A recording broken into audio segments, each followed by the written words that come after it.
pessoas de sucesso fazem, a prática número 63 é volte para casa na hora certa. E isso é sobre fazer o trabalho no horário de trabalho. Inclusive, ele comenta que se tu procrastina e se tu fica sem fazer nada ou fazendo coisas de outros projetos no teu horário de trabalho, é justo que tu precise ficar até mais tarde para terminar o teu trabalho. Isso é uma inversão de prioridades, chamada aqui na nossa metodologia de transferência de foco. Além disso, a primeira coisa que ele disse, e eu até grifei aqui vários pontos, sobre como ficar no trabalho no horário de trabalho, e isso tanto presencial quanto conceitualmente, passa por planejar e revisar o teu dia, por começar o teu dia concluindo pendências, revisando o que é mais importante, dando retorno para as pessoas que estão aguardando o retorno. Um dia não é solto do outro, tudo está conectado. E se tu precisa melhorar a tua gestão de rotina, tu chegou no lugar certo, link na bio. Perfeito, porque a tua agenda é uma representação da tua produtividade, né? Tu precisa ver tudo que tá aí, porque a produtividade não é só a carreira, é em todos os teus projetos. Tu pode estar fazendo coisas que geram resultado ou coisas que não geram. Então, começar o dia vendo o que tem para poder fazer algum ajuste necessário, ver se aquela rotina realmente tá orientada aos resultados que tu quer ter, é um jeito produtivo de começar o dia, revisando, tá, o que nós temos aqui? Alguma coisa precisa mudar? Alguma coisa já mudou e eu não registrei? Até para nos dar tranquilidade de que aquilo que tá ali cabe naquele dia e o poder de decisão de se algo não couber, o que vai ser. Se eu tiver alguma urgência, o que eu posso, talvez, remanejar se for necessário. Perfeito, já é um início de dia produtivo, sim. Especialmente falando de uma segunda-feira. Olhando para dentro para poder olhar para fora, porque pessoas felizes e bem produzem bem. Pessoas que não estão bem não conseguem produzir bem, além de não viver bem, que é a prioridade. Esse passo é ainda um passo antes da outra caixinha, porque esse passo tem tudo a ver com rotina matinal, com tu começar o dia para ti mesma e não simplesmente para as tuas demandas de trabalho. Então dá para dizer que esse é um perfeito passo 1 e a outra caixinha é um perfeito passo 2, porque esse é sobre o eu, sobre quem eu sou, sobre como eu estou, e a outra caixinha é sobre o que eu vou fazer a partir de agora. Então com isso a gente tem o como eu estou, o lado de dentro arrumado, e o que eu vou fazer, o lado de fora arrumado também. Maravilha, que orgulho que eu tô de você. Já sabe que tudo aquilo que a gente tem na vida a gente chama de projeto e não áreas da vida. E a gente também já sabe que da maioria desses projetos, especialmente dos individuais, nós somos os gerentes. Então, nós somos os responsáveis por todos os resultados. E nós já temos aula sobre as habilidades e competências de um gerente de projetos dentro da comunidade. Agora, a gente vai aprender sobre as atividades e as responsabilidades, inclusive técnicas, de um gerente de qualquer projeto. Imagina trazer a mentalidade da gestão de projetos lá dos métodos ágeis, lá da indústria, para a nossa vida cotidiana de forma humana. Ah, gente, é muito bom! Então, fica com a gente porque hoje às 9 horas, na aula de número 83 da comunidade, a gente vai aprender sobre isso. Qual posição, até mesmo hierárquica, nós assumimos nos nossos projetos? Concluída com sucesso, vim aqui rapidinho só para dizer que já volto, porque agora a gente tem a mentoria em grupo das 10 ao meio-dia. Se tu ainda não faz parte da comunidade, tu sabe que a gente precisa, sinta um som maravilhoso, clica aí no link da bio e vem com a gente. Eu falo sobre ser um tirador de pedidos, é disso que eu tô falando, sabe? Hoje, até na mentoria em grupo, a gente falou bastante sobre a diferença de um autônomo, de um empreendedor e de um empresário. E a gente não precisa falar sobre a diferença em termos de juízo de valor, isso é melhor ou isso é maior. Não, mas em termos de como é a rotina de cada um. Quais são as demandas de um autônomo, de um empreendedor e de um empresário. A rotina de um CLT, por exemplo, geralmente é muito desenhadinha pelo chefe dele. Isso é meio que menos possível de modificar. Agora, um empreendedor, um autônomo, um empresário, eles têm que criar a própria rotina. E se tu não sabe em qual desses chapéus tu tá usando, tu não consegue tomar decisões melhores. Então, a gente precisa disso, a gente precisa saber onde a gente tá hoje e aonde a gente quer chegar para poder tomar decisões melhores. Sem as tarefas estratégicas, o que a gente tem? A gente tem os pedidos dos clientes. A gente tem uma coisa que a gente tem que ir pra rua fazer, uma coisa pontual que a gente tem que planejar, uma coisa pontual que a gente tem que comprar, um problema específico que a gente tem que resolver. Se não tem o cliente, então não tem trabalho? Aí da onde vão surgir os novos clientes? Por isso, operação, gestão. Então vamos colocar aqui, ó. Operação versus gestão. Tudo o que for variável e surgir de demandas de clientes costuma ser operacional. A gestão da empresa independe de qualquer cliente ou solicitação externa. Caso contrário, não há origem ou fonte de novos. Vamos ter várias caixinhas de perguntas por aqui e a gente tem o Fortuna Responde nas segundas-feiras e apesar disso eu gosto de ter várias caixinhas em que vocês compartilhem conhecimento sobre vocês mesmos. Por quê? Porque na nossa metodologia, tudo aquilo que alguém sabe sobre si se torna uma ferramenta fundamental no seu processo de desenvolvimento. Então, dentro da mentoria, por exemplo, se um mentorado já sabe muito sobre si mesmo, já faz terapia há bastante tempo, já fez treinamentos de autoconhecimento, já sabe o máximo sobre si mesmo, tudo isso é utilizado dentro das sessões. Eu sei, por exemplo, que eu tenho um perfil muito ativo. Vamos usar isso a teu favor. Eu sei que eu tenho um perfil muito teórico. Vamos usar isso a teu favor. Eu sei que no Disque o meu perfil é tal. Vamos usar isso a teu favor. Tudo aquilo que nós sabemos sobre uma pessoa precisa ser usada como informação importante para uma tomada de decisão acertada. E isso a gente faz na mentoria. Que se rotina é algo individual e precisa estar bem alinhado a quem nós somos, então quanto mais soubermos de nós, melhores decisões vamos tomar. E nada melhor do que um profissional que conduza isso com tempo, com especialidade, com energia e com muita vontade de fazer dar certo. Então, é um prazer tê-los por aqui. Se tu já é minha mentorada, tu sabe do que eu tô falando. E se tu ainda não é minha mentorada, vem falar comigo, vai ser o maior prazer te conduzir. Até parar o que eu tava fazendo aqui pra aprofundar esse assunto que a Karen trouxe, porque ninguém gosta de falar de coisa ruim, de problema, quando tá tudo bem. Só que aí, quando acontece um problema, tu não tá prevenido, porque tu não geriu esse risco. Risco pode prevenir uma crise, se for bem gerido. Porque também existem os riscos positivos. E às vezes, reduzindo a probabilidade de um risco negativo se concretizar, a gente aumenta a probabilidade de um risco positivo se concretizar, evitando uma crise. Então, às vezes a gente precisa falar de uma coisa ruim na hora que tá tudo bem, para que quando chegue a coisa ruim, se chegar, não seja tão desgraçante.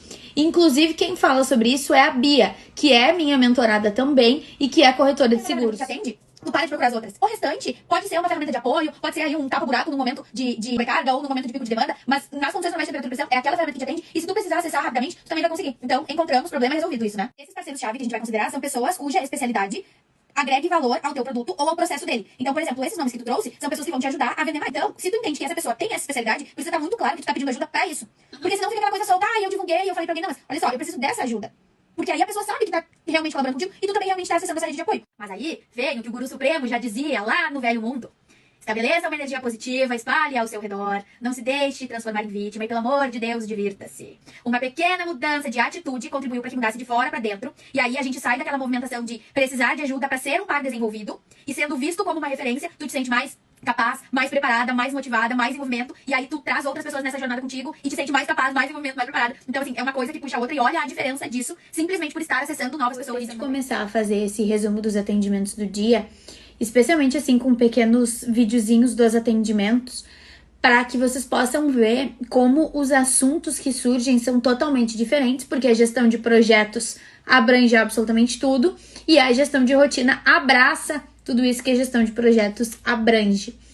E o Reels que eu fiz hoje é justamente sobre saber em qual momento tu está e saber quem tu é frente desse momento. Eu vou compartilhar aqui para vocês darem uma olhadinha. Eu acho que reconhecer é perceber a realidade. Então, se não for uma realidade, é difícil de tu sentir como se fosse, entende? Para reconhecer, tu tem que tornar a realidade. E no teu caso, tornar o fato de ser uma empreendedora realidade significa ter na tua rotina tarefas estratégicas de empreendedora.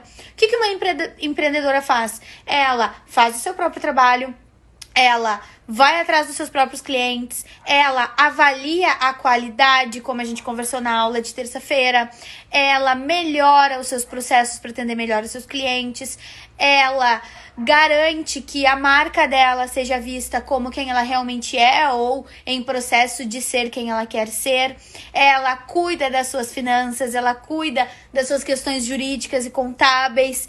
Então, começa a fazer isso que tu vai perceber com mais facilidade, porque vai ser a realidade. Adivinhem como é que a gente fez a reunião hoje? Com uma coisinha. Intimidade é isso, mas aqui eu tava já desmotivada, agora eu já tô bem mais motivada. Tenho que falar com você sobre uma coisa importante. De uma vez por todas, a deixar a agenda do Google a tua cara. Primeiro de tudo, atribui cores para os teus projetos. O que é saúde, o que é lazer, o que é trabalho, o que é financeiro, o que é estudos, o que é espiritualidade, tudo com cores que tu gosta. Depois, cria tarefas que realmente façam parte da tua rotina. Escolhe se faz mais sentido para ti deixar elas sem horário lá em cima, que é o jeito que eu gosto, ou se faz mais sentido tu colocar elas com horário e distribuir ao longo do teu dia de trabalho. Seleciona cores específicas para as tarefas. Depois tu pode definir se a tua rotina, se a tua agenda vai começar no domingo ou na segunda. Tu pode modificar a duração dos agendamentos, tu pode mexer nas visualizações, escolher se tu quer enxergar as tarefas ou se tu não quer. Então tem muitas opções para tu deixar a agenda do Google à tua cara. Não somente a agenda do Google, mas todas as tuas outras ferramentas. Quando é algo com que a gente se familiariza, fica muito mais fácil. Para utilizar melhor a agenda do Google e todas as outras ferramentas de gestão de rotina e de gestão de projetos com metodologia e acompanhamento, vem para a comunidade. Já tomou teus chimas, já fez teu café, tá tomando chá, tá tomando leite, me conta como é que começou a tua manhã. Uma ferramenta de gestão de rotina precisa ser tão adaptável e personalizada quanto a própria rotina. Por isso eu sugiro que a agenda do Google seja usada, seja bem personalizada. Nós temos uma aula sobre a agenda do Google na comunidade em que nós ensinamos absolutamente todos os detalhes, qual é o jeito produtivo e mais ágil de fazer as coisas para poder registrar uma vez só e não ficar se preocupando depois, para daí poder prestar atenção nos detalhes que realmente importam. E é claro que a gente faz isso aqui, eu mostro novidades quando atualiza, mostro outras formas de fazer e ajudo vocês a personalizar. Então, sim, uma ferramenta de planejamento é importante, não é bobagem. Não é só o aplicativo que vocês usam para gerir o dinheiro que importa. O aplicativo que vocês usam para gerir a rotina importa muito. E isso aqui na comunidade a gente aprende. Então, se tu ainda não faz parte, clica e vem ser minha aluna na comunidade. Uma metodologia de planejamento, que no caso é um movimento estratégico, que pode ser feito de uma forma assim lúdica, pra gente que tem dificuldade de se concentrar e de ter tesão nessa parte chata do trabalho, fica gostoso. Aí tu vai lá, tu faz uma bebidinha, tu bota uma música, um momento que seria um momento chato de trabalho, se torna um momento contigo mesmo de conexão com o teu negócio. Agora no início a gente vai fazendo muito juntas, mas depois tu vai fazer e vai me apresentar, e aí tu vai estar com tudo pronto e vai estar tão mais legal, sabe? Vai fazer parte da tua rotina mensal fazer esse planejamento. A casa da gente tem um poder muito importante de nos fazer sentir bem, e é onde a gente se sente bem, é onde parece que a saúde mental vai estruturando, e aí tu vai tendo força pra fazer o resto, porque tu tá em casa. Tá, ok, estou em casa, agora vamos lá. É esse tipo de coisa que às vezes passa batido, porque a gente fica tão pensando em todos os desdobramentos, como a gente tá conversando agora, que a gente esquece que no final das contas estar em casa não é uma questão apenas racional, ou lógica, ou financeira, é também emocional, e tem um peso muito grande daqui pra frente, né? Chimas prontinho pra 24ª edição do NETi, primeira edição virtual. A gente sabe que a taça vem mais tarde. Mudar o mundo é bons profissionais fazendo bem o seu trabalho e entregando excelência para as pessoas ao seu redor. E não tem como fazer isso se a gente estiver sobrecarregado, se a gente estiver sozinho, se a gente estiver perdido. Todo mundo adora dar a sua opinião, né? Mas até que ponto essa opinião tem valor? As pessoas realmente pedem a tua opinião ou tu fica dando a tua opinião simplesmente porque tu tá com vontade de te expressar? Quando nós nos desenvolvemos verdadeiramente como especialistas em determinado assunto, a nossa visão de mundo se desenvolve muito em todas as vertentes, não somente na nossa especialidade. E com isso, nós nos tornamos uma referência, seja na área que for. Neste processo, a nossa opinião se torna validada. E vocês vão observar isso quando as pessoas começarem a contar coisas pra vocês e pedirem a opinião de vocês sobre aquilo ali. Pode ser opinião profissional ou simplesmente uma opinião de visão de mundo mesmo. Estudem tudo o que puderem. Coloquem em prática tudo o que puderem para que a opinião de vocês seja requisitada e não simplesmente oferecida. Aquela história de valorizar o passe, sabe? Se tornem pessoas cujas opiniões são validadas, sejam importantes. Eu tô falando isso porque o empreendedor precisa se comunicar e se conectar com pessoas novas o tempo todo. Só que ele não tem tempo suficiente, hábil, para fazer tudo isso. Então ele precisa ser muito estratégico. Em vez de ficar desperdiçando energia com opiniões que não vão ser válidas, estuda o suficiente para ter uma visão de mundo válida e aí poder contribuir com as outras pessoas. E nesse meio tempo, de novo, valorizar o teu passe. Um empreendedor produtivo é bem quisto e bem visto.